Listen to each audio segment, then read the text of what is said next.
Hey, hi. Finishing off senior year at yet another high school number 4.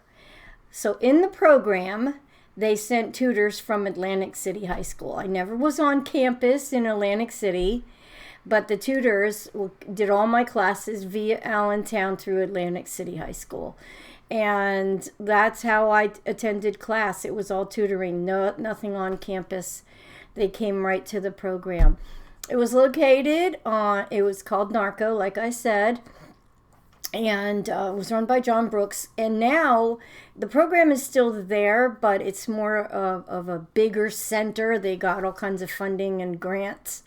And it's now called the John Brooks Recovery Center for John Brooks, who got it started. And the year that I went there, it was a brand new program and had just gotten funding. And I think, don't quote me on this, but I think it was an old bowling alley.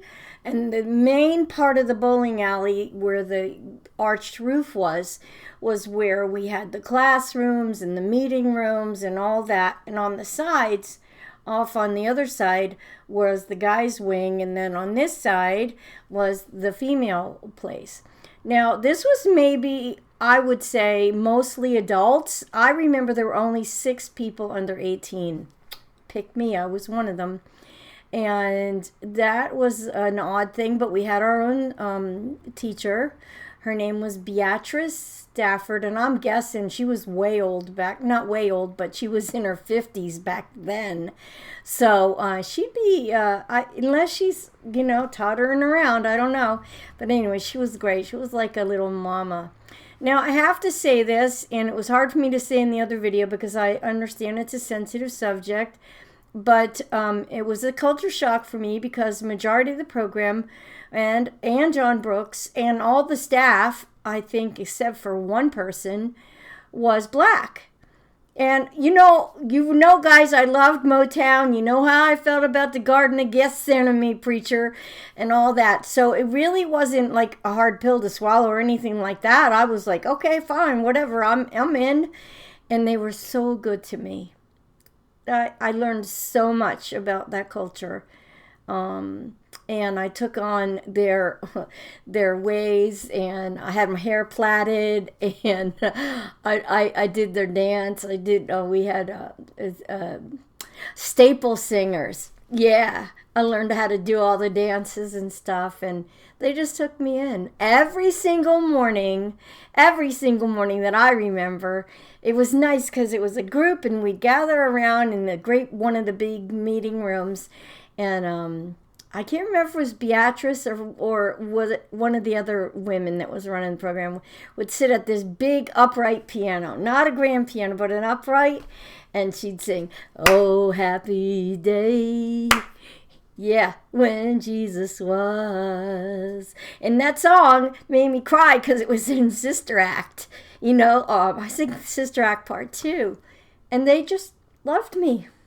And I was wanted there. And I got a bracelet that had 2 fists around it. It was like the Soul on Ice, Eldridge Cleaver kind of, power thing. And yeah, they saved my life. They wanted me. Me. And no, my mother never visited. And it was a 6-month in residence program. I was not an addict. I probably, except for my behavior, I didn't need to be in a drug rehab because occasional marijuana, experimentation, maybe I was on the way, but I could have done outpatient the way they have it nowadays. But anyway, I was supposed to graduate in June, and this is going to get you. I was supposed to get out in June, and my mom called John Brooks directly, the director, which it wasn't a great big program like it is now. I'm guessing that John Brooks is gone because he was old back then too. And all the original guys, Rob Wilson and a couple of others. And anyway, my mom called John Brooks and asked him to keep me until it was time for me to go to college. Let that hit you. And still, I took it in and ran with it and had plenty of counsel and stuff, but it doesn't cease to hurt. I have forgiven my mom She was working with what she had to work with, and she just didn't want me. And what was really cool, John Brooks and Beatrice Stafford and one of the other leaders, I can't remember his name, we all went in and had a big meeting, and then they wanted to tell me, because all the people that came in when I did were getting out and getting to go home for the summer and blah, blah, blah, and he had to tell me that he was going to allow me to stay there cost-free for another 3 months. But I'd be able to go out to work if I wanted. So, and they let me down real easy. We had such great things there. We had great music and the camaraderie. We even had dances. I still remember the younger kids in my group. Yeah. Lisa listened to Jackson. I just took on their culture. A couple times I even went to them, on a 4-hour pass to some of their houses in Atlantic City. And I learned a lot. Oh, man, it's still in my heart to this day. And that preacher at Garden of Gethsemane church there, he would have been proud of me because I learned a lot. I even took Black history because I wanted to learn. I just learned all stuff that was awesome. And so I got to work at one of the summer restaurants. It was right off of the boardwalk, and I was allowed to leave during the day. I didn't do anything wrong because I was under this beautiful, I guess I was institutionalized because that NARCO was my home. They were my mom, my dad, my friends, my life, my culture, everything, and they were everything. So okay, my mom don't want me. I'll stay another 3 months. But they just embraced me. I guess they felt sorry for me because they saw that I wasn't a bad kid. And I got a whole bunch of A's. So in June, my mom picked me up, brought me to Allentown, to the high school for the graduation, and she left. I went to graduation all by myself, and right after, she came and picked me up. You just absorb stuff, and then you realize later in life when you're sitting in a counselor's office how messed up that was for you. Or is anybody keeping score on my aces yet? Anyway, so that was and I got to walk on the boardwalk at Atlantic City. Didn't have all the casinos yet. A lot of the old shops were still there, the fine linen stores and the crystal stores and all the older years stuff was still there. It was beautiful. And then in a few years after that, when they started buying it up, all the big guys, gotta be careful what you say.